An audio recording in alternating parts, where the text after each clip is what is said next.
ബാർക്കുമോർ. പിതാവിനും പുത്രനും പരിശുദ്ധ റൂഹായിക്കും സ്തുതി ആദ്യം മുതൽ നമ്മുടെ മേൽ തൻ്റെ കരുണയും മനോനിധിയും ഉണ്ടായിരിക്കുമാറാകട്ടെ. ആമേൻ. Praise the lord. ഹല്ലേലൂയ. ദൈവ തിരുനാമത്തിന് മഹത്വം ഉണ്ടായിരിക്കട്ടെ. ദൈവത്തിൻ്റെ വലിയ കൃപയാൽ വീണ്ടും ദൈവവചനത്തിൻ്റെ കീഴിലായിരിക്കാൻ സ്വർഗത്തിൽ ദൈവം നമുക്ക് ഒരുക്കുക. ഈ നല്ല അവസരത്തിനായി ദൈവത്തെ മഹത്വപ്പെടുത്താം. ദൈവത്തിൻ്റെ അനുഗ്രഹം പ്രാപിക്കാൻ എന്ത് ചെയ്യണമെന്നാണ് നാം ചിന്തിക്കുന്നത്. ദൈവത്തിൻ്റെ അനുഗ്രഹം പ്രാപിക്കാനുള്ള വലിയൊരു മുഖാന്തരമാണ് പ്രാർത്ഥന. പ്രാർത്ഥനയിലൂടെ ഏതെല്ലാം തരത്തിൽ അനുഗ്രഹം പ്രാപിക്കാൻ സാധിക്കുമെന്ന് ദൈവത്തിൻ്റെ പരിശുദ്ധാത്മാവ് നമ്മളെ പഠിപ്പിക്കുകയായിരുന്നു. കർത്താവിൻ്റെ വചനം പരിശോധിക്കുമ്പോൾ പ്രാർത്ഥനയിലൂടെ അനുഗ്രഹം പ്രാപിക്കാൻ ഒത്തിരി മുഖാന്തരങ്ങൾ കഴിഞ്ഞ നാളിൽ നമ്മൾ ശ്രദ്ധിച്ചു. ഒരു വ്യക്തി ദൈവപൈതൽ എന്നുള്ള അവകാശത്തോടെ പ്രാർത്ഥിക്കുമ്പോൾ ആ പ്രാർത്ഥനയ്ക്ക് വേഗത്തിൽ ഉത്തരം നൽകുന്നതായി നാം ദൈവത്തിൻ്റെ വചനത്തിൽ കണ്ടു. വീണ്ടും യേശുവിനെ സ്വീകരിച്ച്, അതായത് വചനം ഹൃദയത്തിൽ സംഗ്രഹിച്ച് വചനമനുസരിച്ച് നാം പ്രാർത്ഥിക്കുമ്പോൾ നമ്മുടെ പ്രാർത്ഥനകൾക്ക് വേഗത്തിൽ ഉത്തരം ലഭിക്കുമെന്ന് ദൈവത്തിൻ്റെ പരിശുദ്ധാത്മാവ് നമ്മളെ പഠിപ്പിച്ചു. വീണ്ടും ഒരു വ്യക്തിയുടെ അനുതാപത്തോടുള്ള പ്രാർത്ഥന, ആ വ്യക്തിയുടെ പ്രാർത്ഥനയ്ക്ക് വേഗത്തിൽ ഉത്തരം ലഭിക്കുമെന്ന് ദൈവത്തിൻ്റെ വചനം നമ്മളെ പഠിപ്പിച്ചു. വീണ്ടും ക്ഷമിച്ച്, സ്നേഹിച്ച്, അനുഗ്രഹിച്ച് പ്രാർത്ഥിക്കുമ്പോൾ ആ പ്രാർത്ഥനയ്ക്ക് വേഗത്തിൽ ഉത്തരം ലഭിക്കുമെന്ന് ദൈവത്തിൻ്റെ വചനം നമ്മളെ പഠിപ്പിക്കുന്നു. വീണ്ടും യേശുവിൻ്റെ നാമത്തിൽ നാം പ്രാർത്ഥിക്കുമ്പോൾ, അപേക്ഷിക്കുമ്പോൾ ആ പ്രാർത്ഥനയ്ക്ക് വേഗത്തിൽ ഉത്തരം ലഭിക്കും. ആ പ്രാർത്ഥിക്കുന്ന പ്രാർത്ഥനയ്ക്ക് ഉത്തരം ലഭിക്കുമെന്ന് കർത്താവിൻ്റെ വചനം നമ്മളെ പഠിപ്പിക്കുന്നു. എന്നാൽ വീണ്ടും കർത്താവിൻ്റെ വചനം പറയുന്നു, വിശ്വാസത്തോടുകൂടിയുള്ള പ്രാർത്ഥന വേഗത്തിൽ ദൈവത്തിൽ നിന്ന് ഉത്തരം ലഭിക്കുമെന്ന് നാം ദൈവവചനത്തിലൂടെ പഠിക്കുന്നു. വീണ്ടും പൈശാചിക ശക്തികളെ ശാസിച്ച് ബഹിഷ്കരിച്ച് പ്രാർത്ഥിക്കുമ്പോൾ വലിയ വിടുതൽ, വലിയ സൗഖ്യവും സന്തോഷവും സമാധാനവും ഒരു വ്യക്തിയുടെ ജീവിതത്തിൽ അനുഭവിക്കാൻ കഴിയുമെന്ന് ദൈവത്തിൻ്റെ വചനത്തിലൂടെ ദൈവത്തിൻ്റെ പരിശുദ്ധാത്മാവ് നമ്മളെ പഠിപ്പിക്കുന്നു. വീണ്ടും ദൈവത്തിൻ്റെ വചനം പരിശോധിക്കുമ്പോൾ എണ്ണ പൂശി, തൈലം പൂശിയുള്ള പ്രാർത്ഥന ഒരു വ്യക്തിക്ക് ആ വ്യക്തിയുടെ ജീവിതത്തിൽ പ്രാർത്ഥനയ്ക്ക് ഉത്തരം ലഭിക്കുവാൻ, അനുഗ്രഹം പ്രാപിക്കുവാൻ സഹായകമാണ് എന്ന് ദൈവത്തിൻ്റെ പരിശുദ്ധാത്മാവ് ദൈവവചനത്തിലൂടെ നമ്മളെ പഠിപ്പിക്കുന്നു. എന്നാൽ ഇന്ന് നമ്മൾ ചിന്തിക്കുന്നത്, ഈ രീതിയിലെല്ലാം പ്രാർത്ഥിച്ചാലും ദൈവഹിതത്തിനെതിരായിട്ട് എന്തെങ്കിലും നമ്മുടെ മനസ്സിൽ നിന്നോ ചിന്തയിൽ നിന്നോ നാവിൽ നിന്നോ ഒരു പ്രാർത്ഥന ദൈവസന്നിധിയിൽ ചെന്നാൽ നമ്മുടെ പ്രാർത്ഥനയ്ക്ക് ഉത്തരം കിട്ടുകയില്ല. അതായത് ദൈവത്തിൻ്റെ സന്നിധിയിൽ നമുക്ക് പ്രാർത്ഥനയ്ക്ക് ഉത്തരം കിട്ടാനായിട്ട്, നമ്മുടെ പ്രാർത്ഥന ദൈവസന്നിധിയിൽ ഫലം പുറപ്പെടുവിക്കുവാനായിട്ട് നമ്മൾ ചെയ്യേണ്ട ഒരു പ്രവൃത്തിയാണ് ദൈവഹിതത്തിനനുസരിച്ച് പ്രാർത്ഥിക്കുക. കർത്താവിൻ്റെ വചനം ഇത് വ്യക്തമായിട്ട് നമ്മളെ പഠിപ്പിക്കുന്നുണ്ട്. വിശുദ്ധ യോഹന്നാൻ്റെ ലേഖനം 5-ാം അധ്യായം, 1-ാം ലേഖനം 5-ാം അധ്യായം അതിൻ്റെ 14-ാമത്തെ വാക്യം. 1 യോഹന്നാൻ 5-ാം അധ്യായം 14-ാമത്തെ വാക്യത്തിൽ കർത്താവിൻ്റെ വചനം ഇങ്ങനെ പറയുന്നു, അവൻ്റെ ഇഷ്ടപ്രകാരം നാം എന്തെങ്കിലും അപേക്ഷിച്ചാൽ അവൻ നമ്മുടെ അപേക്ഷ കേൾക്കുന്നു എന്നുള്ളത് നമുക്ക് അവനോടുള്ള ധൈര്യമാകുന്നു. കർത്താവിൻ്റെ വചനം നമ്മളെ പഠിപ്പിക്കുന്ന ഒരു സത്യമാണ്. അവൻ്റെ ഇഷ്ടപ്രകാരം നാം എന്തെങ്കിലും അപേക്ഷിച്ചാൽ, ദൈവത്തിൻ്റെ ഇഷ്ടപ്രകാരം, ദൈവഹിതപ്രകാരം നാം എന്തെങ്കിലും അപേക്ഷിച്ചാൽ, ചോദിച്ചാൽ, പ്രാർത്ഥിച്ചാൽ അവൻ നമ്മുടെ അപേക്ഷ കേൾക്കുന്നു എന്നുള്ളത് നമുക്ക് അവനുള്ള ധൈര്യമാകുന്നു. കർത്താവിൻ്റെ വചനം പറയുകയാണ്, ദൈവഹിതമനുസരിച്ച് നാം പ്രാർത്ഥിക്കുമ്പോഴാണ് ആ പ്രാർത്ഥന ദൈവം കേൾക്കുന്നത്, ആ പ്രാർത്ഥനയ്ക്ക് ഉത്തരം ലഭിക്കുന്നത്. അനേക നാളുകളായി നമ്മൾ പ്രാർത്ഥിക്കുന്ന പ്രാർത്ഥനയ്ക്ക് എന്തുകൊണ്ടാണ് ഉത്തരം ലഭിക്കാത്തത് എന്നതിന് ഉത്തരം ഇപ്പോൾ ലഭിച്ചു കഴിഞ്ഞു. എൻ്റെ പ്രാർത്ഥന ദൈവഹിതമനുസരിച്ചല്ല, ദൈവഹിതമനുസരിച്ചാണ് എൻ്റെ പ്രാർത്ഥനയെങ്കിൽ ആ പ്രാർത്ഥനയ്ക്ക് വേഗത്തിൽ ഉത്തരം ലഭിക്കും. കർത്താവായ യേശുക്രിസ്തു നമ്മളെ പ്രാർത്ഥിക്കാൻ പഠിപ്പിച്ചിരിക്കുന്നതും അതുതന്നെയാണ്. കർത്താവിൻ്റെ സന്നിധിയിലെ ശിഷ്യന്മാർ ചോദിച്ചു, കർത്താവ് ഞങ്ങൾ പ്രാർത്ഥിക്കാൻ പഠിപ്പിക്കണമേ. അപ്പോൾ കർത്താവായ യേശുക്രിസ്തു ഇവണ്ണം പ്രാർത്ഥിക്കുവിൻ എന്ന് പറഞ്ഞ് യേശുക്രിസ്തു പഠിപ്പിച്ചൊരു പ്രാർത്ഥനയാണ് സ്വർഗസ്ഥനായ ഞങ്ങളുടെ പിതാവേ എന്നുള്ള പ്രാർത്ഥന. ആ പ്രാർത്ഥനയിൽ കർത്താവ് വ്യക്തമായിട്ട് ഈ കാര്യം വെളിപ്പെടുന്നുണ്ട്.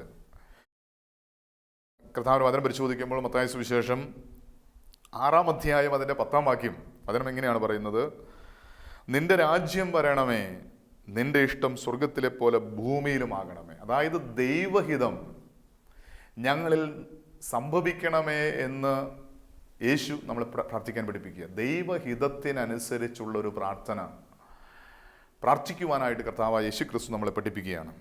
ഇങ്ങനെ പ്രാർത്ഥിക്കുമ്പോഴാണ് പ്രാർത്ഥനയ്ക്ക് വേഗത്തിൽ ഉത്തരം ലഭിക്കുന്നത്. പലപ്പോഴും നമ്മുടെ പ്രാർത്ഥന ദൈവഹിതം അനുസരിച്ചാണോ എന്ന് പരിശോധിക്കുന്നത് നമ്മുടെ ജീവിതത്തിൽ അനുഗ്രഹം പ്രാപിക്കാൻ, പ്രാർത്ഥനയ്ക്ക് ഉത്തരം ലഭിക്കാൻ അത് സഹായമായി തീരും.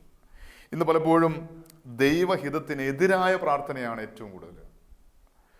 നാം ഒത്തിരി കാര്യങ്ങൾ പ്രാർത്ഥിക്കുന്നുണ്ട്, പക്ഷേ നമ്മുടെ ഹൃദയത്തിൽ നിന്ന് അല്ലെങ്കിൽ നമ്മുടെ നാവിൽ നിന്ന് പുറപ്പെടുന്ന ചില പ്രാർത്ഥനകൾ ദൈവഹിതത്തിനെതിരായി തീരുമ്പോൾ നമ്മുടെ പ്രാർത്ഥന ദൈവസന്നിധിയിൽ കേൾക്കാതിരിക്കാൻ കാരണമായി തീരും, അല്ലെങ്കിൽ ആ പ്രാർത്ഥനയ്ക്ക് ഉത്തരം ലഭിക്കാതിരിക്കാൻ കാരണമായി തീരും. ദൈവഹിതത്തിനെതിരായ ചില പ്രാർത്ഥനകൾ നമുക്ക് പരിശോധിക്കാം. ദൈവഹിതത്തിനെതിരായുള്ള പ്രാർത്ഥനകൾ, അതായത് നമ്മൾ പ്രാർത്ഥിക്കാനായിട്ട് ദൈവസന്നിധിയിൽ അറിഞ്ഞോ അറിയാതെയോ നമ്മൾ പ്രാർത്ഥിക്കുന്ന ഒരു പ്രാർത്ഥനയാണ് നമ്മുടെ സ്വന്തം നാശത്തിന് വേണ്ടിയുള്ള പ്രാർത്ഥന.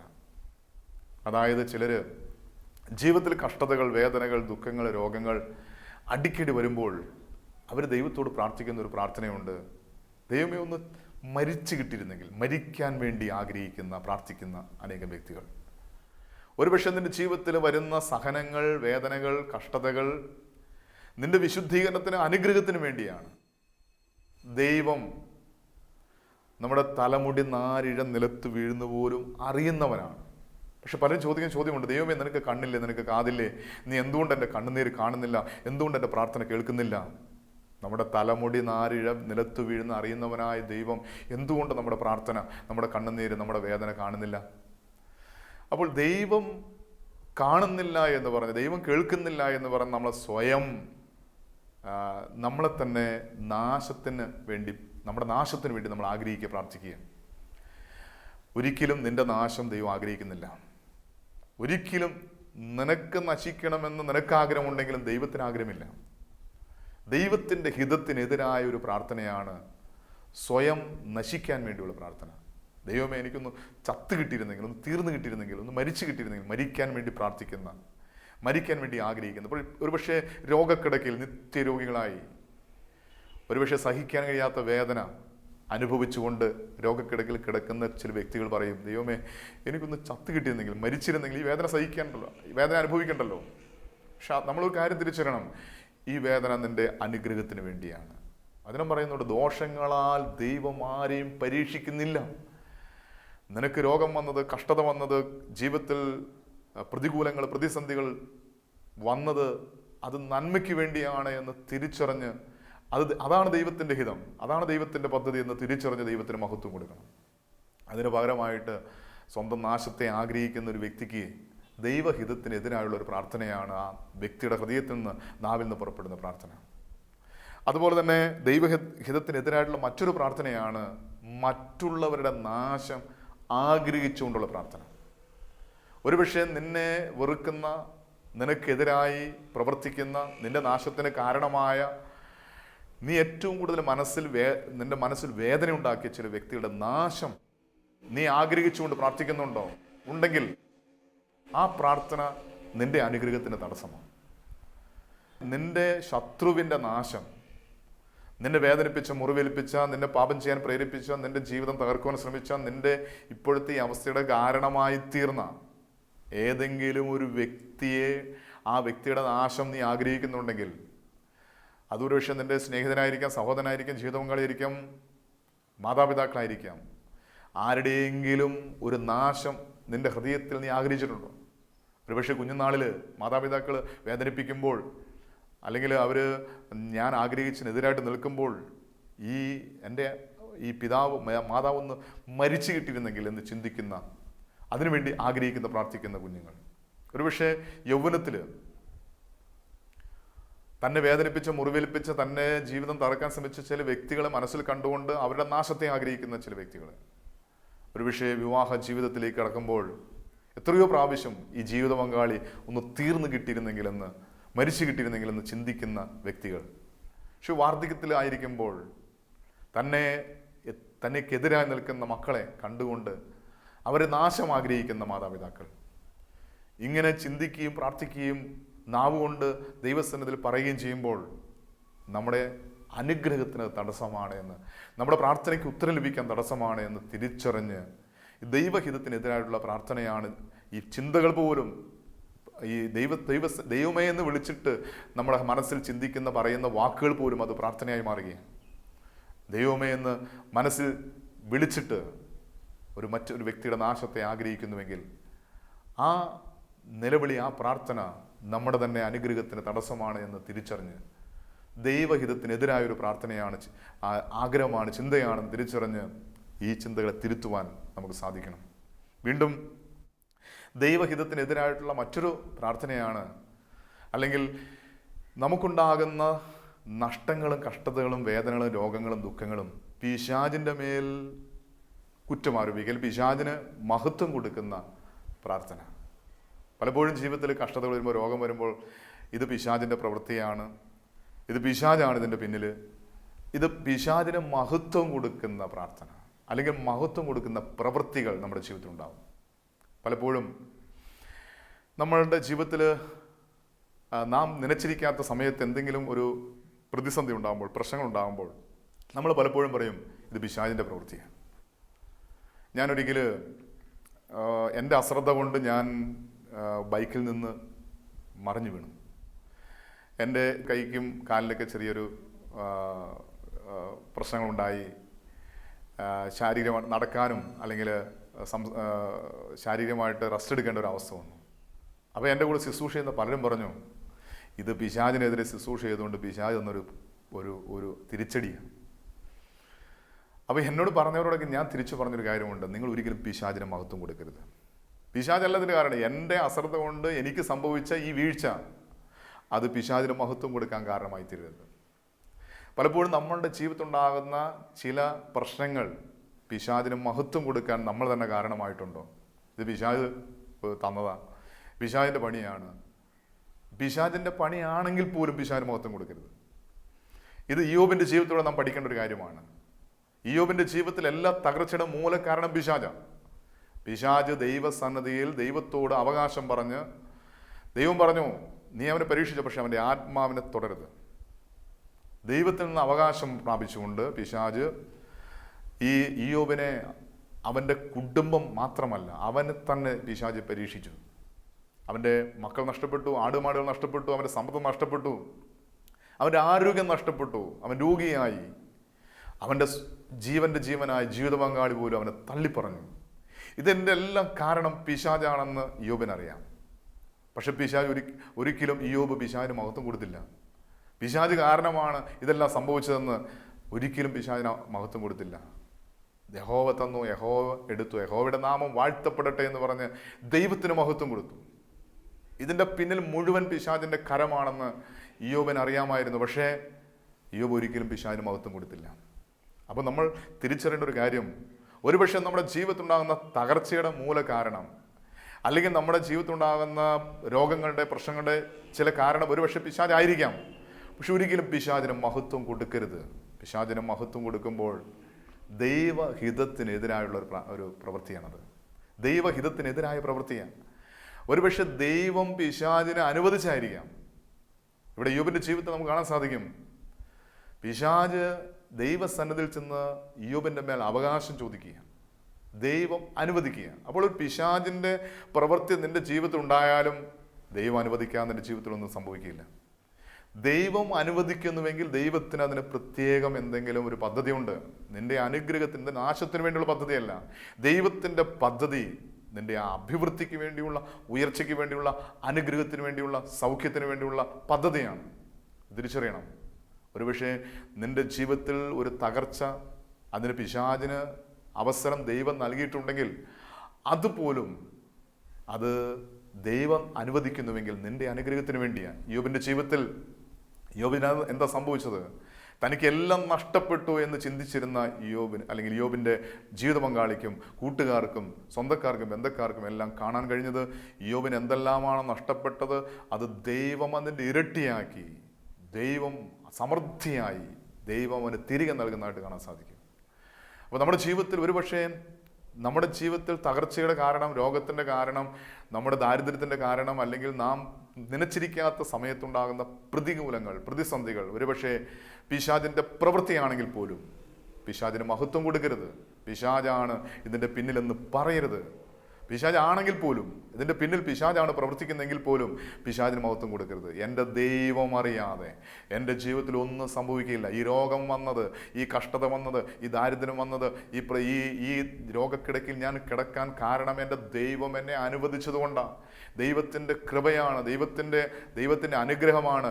ഇന്ന് എനിക്ക് ഈ കഷ്ടതയുണ്ടെങ്കിൽ നാളെ ഇതിൻ്റെ പിന്നിലൊരു അനുഗ്രഹമുണ്ട്. ഇത് തിരിച്ചറിഞ്ഞ് ദൈവത്തിന് മഹത്വം കൊടുക്കണം.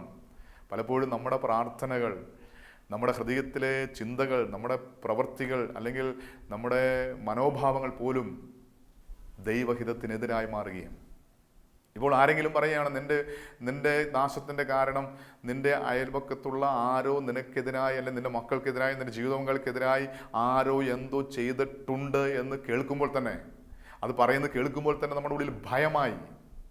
പിന്നെ നമ്മൾ അതിനെക്കുറിച്ചുള്ള ചിന്തയാണ്, എനിക്കെതിരെ എൻ്റെ നാശത്തിനായി, എൻ്റെ ജീവിതങ്ങളുടെ, എൻ്റെ മക്കളുടെ നാശത്തിനായിട്ട് മറ്റുള്ളവർ ആരെങ്കിലും എന്തെങ്കിലും ചെയ്തിട്ടുണ്ടോ? ഉണ്ടെങ്കിൽ പോലും നീ അതിനെ ഭയപ്പെടരുത്. കാരണം അതിൻ്റെ മേൽ ജയം നൽകുന്ന, നിനക്ക് സംരക്ഷണം നൽകുന്ന, അതിൻ്റെ മേൽ നിനക്ക് വിജയം നൽകുന്ന ഒരു കർത്താവ് നിൻ്റെ കൂടെയുണ്ട്. ആ ദൈവത്തെ വലുതായി കാണാതെ നിൻ്റെ പ്രശ്നങ്ങളെ വലുതായി കണ്ട് ഭയപ്പെടുമ്പോൾ അത് ദൈവഹിതത്തിനെതിരാണെന്ന് തിരിച്ചറിയണം. പലപ്പോഴും ഇന്ന് ഏറ്റവും കൂടുതൽ മനുഷ്യനെ കീഴടക്കുന്ന ഒരു പ്രവൃത്തിയാണ് ഭയം. ജീവിതത്തിൽ ഏറ്റവും കൂടുതൽ മനുഷ്യനെ അടിമപ്പെടുന്ന ഒന്നാണ് ഭയം. ഏറ്റവും കൂടുതൽ മനുഷ്യർക്കുണ്ടാകുന്ന ഭയമാണ് മരണഭയം. മരിക്കാൻ മനുഷ്യന് പേടിയാണ്.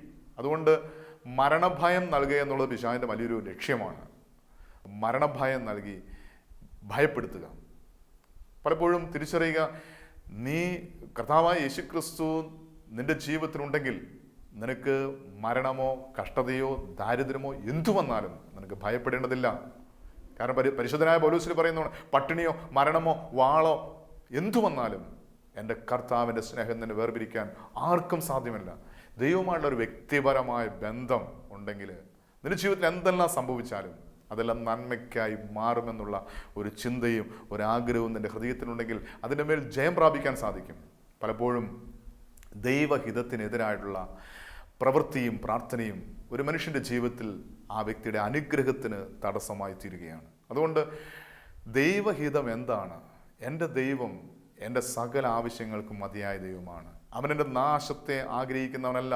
എൻ്റെ ജീവിതത്തിൽ സഹനത്തിൻ്റെ തീച്ചുളയിലൂടെ അവൻ എന്നെ നടത്തിയാലും അതിൻ്റെ പിന്നിൽ എനിക്കൊരു അനുഗ്രഹമുണ്ട് എന്ന് തിരിച്ചറിയുവാൻ സാധിക്കണം. ഞാനെപ്പോഴും ഈ വേദനയോടെ ഭാരത്തോടെ ഇരിക്കുന്നവർക്ക് ഞാൻ നൽകുന്ന ഒരു ആശ്വാസ വചനമാണ്, ഇന്നൊരു രാത്രിയാണെങ്കിൽ അതിൻ്റെ പിന്നിലൊരു പകലുണ്ട്.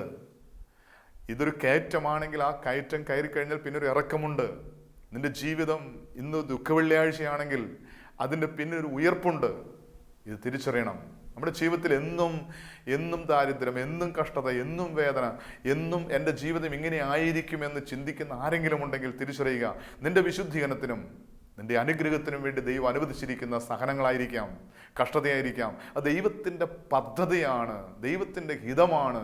ദൈവം അറിയാതെ എൻ്റെ ജീവിതത്തിലൊന്നും സംഭവിക്കുകയില്ല എന്ന് തിരിച്ചറിഞ്ഞ് ദൈവഹിതത്തിന് നമ്മെ തന്നെ സമർപ്പിക്കുന്നതാണ് നമ്മുടെ ഏറ്റവും വലിയ പ്രാർത്ഥന.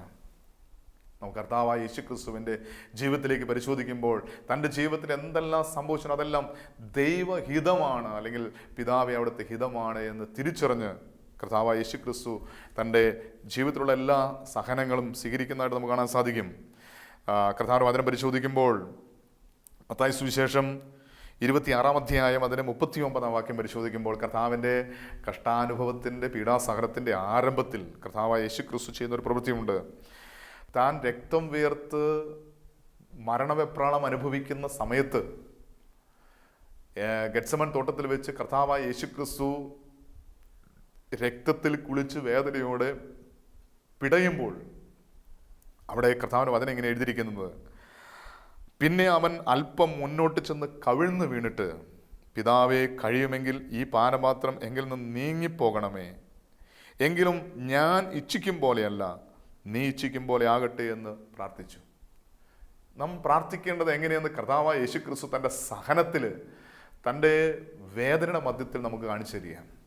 ഇപ്പോൾ ഈ സ്വരം കേൾക്കുന്ന ആരെങ്കിലും സഹിക്കാൻ കഴിയാത്ത വേദന അനുഭവിക്കുന്ന ആരെങ്കിലും ഉണ്ടെങ്കിൽ, ജീവിതത്തിൽ പ്രതിസന്ധി അനുഭവിക്കുന്ന ആരെങ്കിലും ഉണ്ടെങ്കിൽ, എൻ്റെ ജീവിതം ഇതിലും ഭേദം മരണമാണ്, ഇതിലും ഭേദം ആത്മഹത്യയാണ്, മരിച്ചാൽ അതാണ് ഏറ്റവും നല്ല വഴിയെന്ന് കണ്ട് ദൈവസന്നിധിയിൽ പ്രാർത്ഥിക്കുന്ന ആരെങ്കിലും ഈ സ്വരം കേൾക്കുന്നുണ്ടെങ്കിൽ ഇതാ നമുക്കൊരു മാതൃക കർത്താവായ യേശുക്രിസ്തു കാണിച്ചു തരികയാണ്.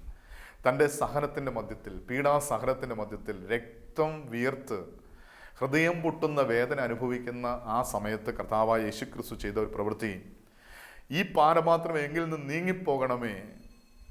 എന്നിട്ട് യേശുക്രിസ്തു പറയാണ്, എൻ്റെ ഇഷ്ടം പോലെയല്ല, നിന്റെ ഇഷ്ടം പോലെ എന്നിൽ സംഭവിക്കണം, നിന്റെ ഇഷ്ടം പോലെ, നീ ആഗ്രഹിക്കുന്ന പോലെ സംഭവിക്കട്ടെ എന്ന് കർത്താവായ യേശുക്രിസ്തു പഠിപ്പിക്കുക. നമ്മുടെ ജീവിതത്തിൽ നാം പ്രാർത്ഥിക്കുന്ന പ്രാർത്ഥനകളെല്ലാം ദൈവസന്നിധിയിൽ സമർപ്പിച്ചിട്ട് അവസാനം പറയേണ്ട ഒരു വാക്കുണ്ട്, കർത്താവേ എൻ്റെ ഇഷ്ടമല്ല, നിന്റെ ഇഷ്ടം നടക്കണം, നിന്റെ ഇഷ്ടം നടക്കണം. നിന്റെ ഇഷ്ടം നടക്കുവാനുള്ള ഒരു ആഗ്രഹം. ഇന്ന് പലപ്പോഴും നമ്മുടെ ആഗ്രഹം നടക്കാൻ വേണ്ടിയുള്ള പ്രാർത്ഥനകളാണ് നമ്മുടെ പല പ്രാർത്ഥനകളും. നമ്മുടെ വ്യക്തിപരമായ പ്രാർത്ഥനകളെല്ലാം ഇന്ന് എൻ്റെ ആഗ്രഹം നടക്കണം, ഞാൻ ആഗ്രഹിക്കുന്ന പോലെ, ഞാൻ പറയുന്ന പോലെ എൻ്റെ ജീവിതത്തിൽ സംഭവിക്കണം. ദൈവത്തിൻ്റെ ഇഷ്ടമോ എൻ്റെ വ്യക്തിപരമായ കാര്യമല്ല. ഇത് എൻ്റെ ആഗ്രഹം നടക്കാൻ വേണ്ടിയുള്ള വാശി. ഒരുപക്ഷെ നമ്മുടെ പ്രാർത്ഥനകൾ, ഉപവാസ പ്രാർത്ഥന പോലും നമ്മുടെ ആഗ്രഹം നടക്കാനുള്ള വാശിയായി മാറുകയാണ്. പലപ്പോഴും നമ്മുടെ പ്രാർത്ഥന നമ്മുടെ സ്വാർത്ഥത വെളിപ്പെടുന്നതാണ്.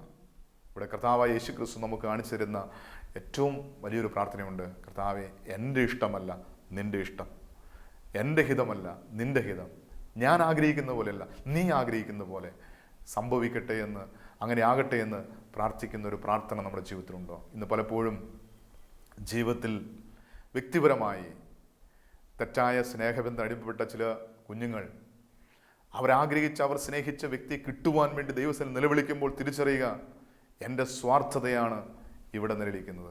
അതുപോലെ തന്നെ പരപുരുഷ ബന്ധങ്ങൾ, പരസ്ത്രീ ബന്ധങ്ങൾ, മറ്റ് മതത്തിൽപ്പെട്ട വ്യക്തികളുമായിട്ടുള്ള തെറ്റായ സ്നേഹബന്ധങ്ങൾ, എന്നിട്ടിത് സാധിക്കാൻ വേണ്ടി ദൈവസന്നിധിയിൽ ഉപവസിക്കുക, പ്രാർത്ഥിക്കുക, നിലവിളിക്കുക, വൈദികരോടും മറ്റ് പ്രാർത്ഥിക്കുന്നവരോടും പ്രാർത്ഥനാ വിഷയം പറഞ്ഞ് ദൈവം കേൾക്കാൻ വേണ്ടി അവരെ കൊണ്ട് പ്രാർത്ഥിപ്പിക്കുക. ദൈവത്തിൻ്റെ ഇഷ്ടത്തിനെതിരായി നീ എന്തു പ്രാർത്ഥിച്ചാലും ആ പ്രാർത്ഥനയ്ക്ക് ഉത്തരം കിട്ടിയില്ല. ആ പ്രാർത്ഥനയ്ക്ക് ഉത്തരം നൽകുന്ന ദൈവമല്ല.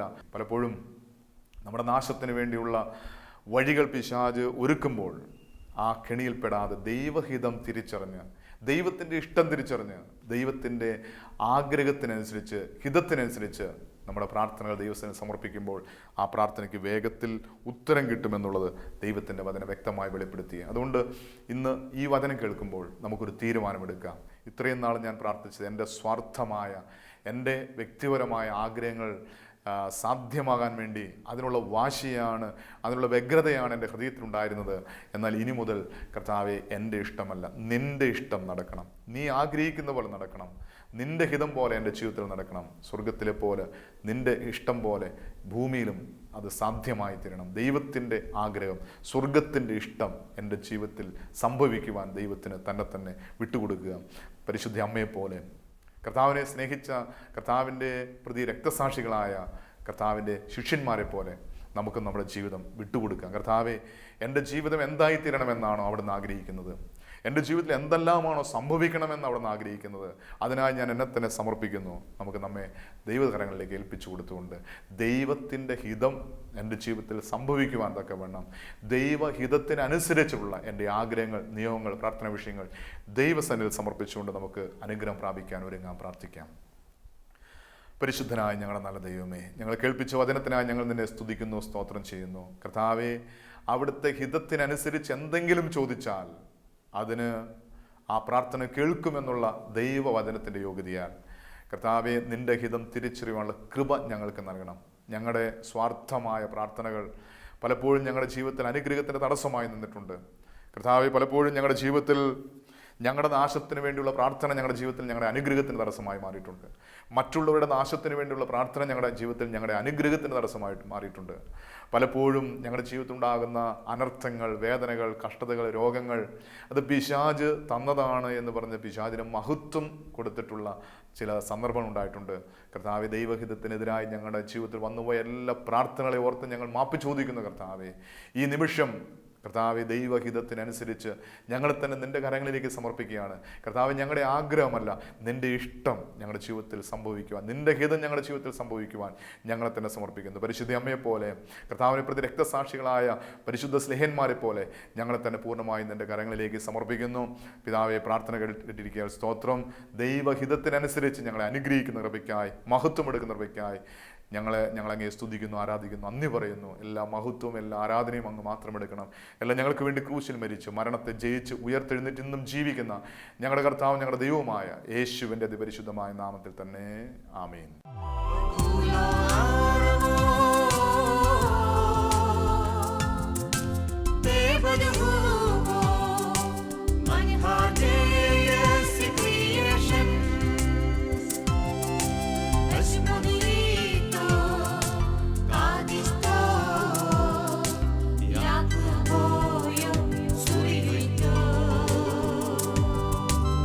Somebody